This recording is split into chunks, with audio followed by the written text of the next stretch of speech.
कौन थी वो? मैं 8 महीने की प्रेग्नेंट थी और अपनी डिलीवरी के लिए अपने मायके गई थी। माँ ने मुझे फोन पर बताया, घर के पीछे की तरफ जो खाली जमीन थी ना, वहां पर एक नया कमरा बनवा लिया है। इतने सालों के बाद जैसे ही अपने घर में कदम रखा, कुछ अलग सा लगा। माँ, ये घर के पीछे की तरफ नया कमरा बनवाने की क्या जरूरत थी? अरे बेटा, घर के पीछे दूर दूर तक खाली जमीन है। तेरे पापा को कई दिनों से लग रहा था कि यहाँ पर एक कमरा बनवा लेंगे तो ताजा हवा मिल जाया करेगी। अब तो ये सब छोड़ और चल जल्दी से दूध पी ले।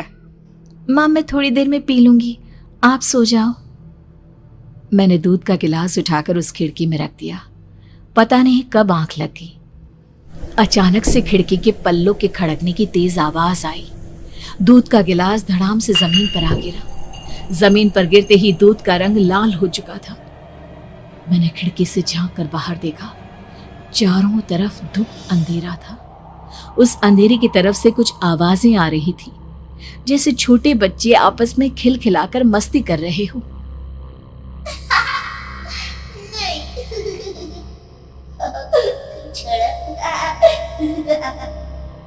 इतनी रात को इतने घनघोर अंधेरे में बच्चों की आवाज कैसे आ रही है? घड़ी में वक्त देखा तो ठीक 12 बजे थे। देखकर मैं सन्न रह गई। बुरी आत्माओं और भूतों की कई कहानियां मैं सुन चुकी थी। वक्त भी कुछ ऐसा ही था। ऊपर से मैं प्रेग्नेंट। सुना था कि ऐसे वक्त में अक्सर बुरी आत्माएं औरतों का पीछा करती है, तो क्या मेरे पीछे भी? पसीने से तरबतर बड़ी मुश्किल से, जैसे कांपते हाथों से मैंने उस खिड़की को बंद किया। जल्दी से जल्दी उस कमरे से बाहर निकलकर माँ के पास जाने के बारे में सोचा, लेकिन जैसे ही दरवाजे की तरफ पलटी, लगा कोई साया हवा की स्पीड से दरवाजे के सामने से गुजर गया। मेरे गले में अटक कर रह गई। मैं जोर से चीख कर माँ को बुलाना चाहती थी, लेकिन वो आवाज खुद मेरे कानों तक नहीं पहुंच पा रही थी। तो माँ तक कैसे पहुंचती? खिड़की के पल्ले एक बार फिर तेज हवा के झोंके से धड़ाम करके खुल गया और पूरी ताकत से मैं चीख पड़ी। जानती थी मेरी चीख की आवाज सुनकर कुछ ही सेकंड में माँ वहां पहुंच जाएगी, लेकिन ऐसा कुछ हुआ ही नहीं। मेरा कलेजा डर के मारे फटा जा रहा था। आखिर माँ ने मेरी आवाज क्यों नहीं सुनी? इतनी गहरी नींद में तो माँ कभी नहीं सोती। ठीक पीछे खुली हुई वो खिड़की। मुझ में इतनी ताकत नहीं बची थी कि मैं पलटकर उस तरफ देख भी सकूं। हवा का एक सनसनाता हुआ झोंका उसी वक्त मेरे कानों से आकर टकराया। लगा जैसे किसी ने दबी हुई आवाज में धीरे से मुझसे कहा, चली जाओ यहाँ से। मैंने दोनों हाथ अपने कानों पर रख लिए और एक बार फिर ताकत लगाकर जोर से चीखने की कोशिश की। माँ! पापा!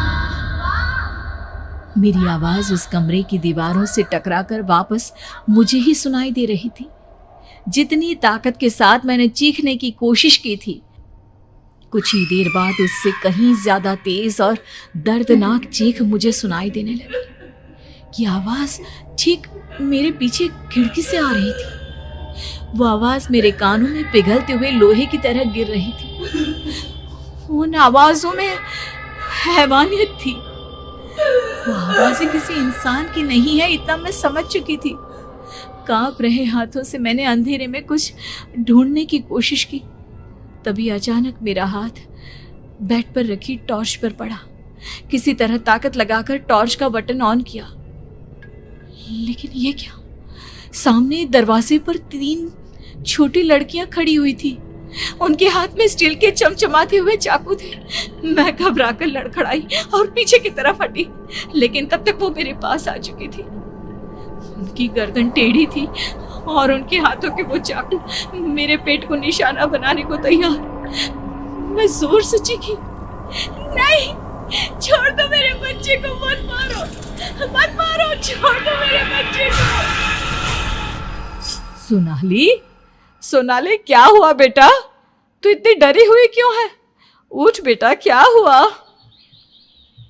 हड़बड़ाकर मैंने अपनी आंखें खोली। देखा तो दिन निकल आया था। माँ मुझे जगा रही थी। मेरा चेहरा पूरा पसीने से लथपथ था। क्या हुआ बेटा, तुमने कोई बुरा सपना देखा क्या? मैं अभी तक अपने पूरे होश में नहीं थी। वो मेरे बच्चे को मार देगी माँ। वो लड़की मेरे बच्चे को। मैंने घबराकर अपने पेट को छुआ। सब कुछ ठीक था। और वो दूध जो रात को यहाँ पर गिर गया था, उसका रंग लाल हो गया था। माँ ने हंसते हुए दूध का गिलास मुझे दिखाया। तुमने दूध पिया ही नहीं, पूरा का पूरा ऐसे ही रखा हुआ है। तुमसे कहा था ना सोनाली, सेहत के लिए लापरवाही ठीक नहीं बेटा। लेकिन मैंने तो सब कुछ अपनी खुली आंखों से देखा था। ये सपना कैसे हो सकता है? दोस्तों, यहाँ हम आपके साथ बहुत सारे हिंदी स्टोरी साझा करेंगे, जैसे प्रेरक कहानियां, अकबर बीरबल की कहानी, नैतिक कहानियां, मजेदार कॉमेडी कहानियां, प्रेरक शैक्षिक कहानियां, तेनाली रामन की कहानियां, पंचतंत्र की कहानी, लोक कथाएं, किस्से कहानियां, कथाएं, पशु, सफलता, जीवन लघु कथा, अद्भुत और अनोखी कहानियां आदि।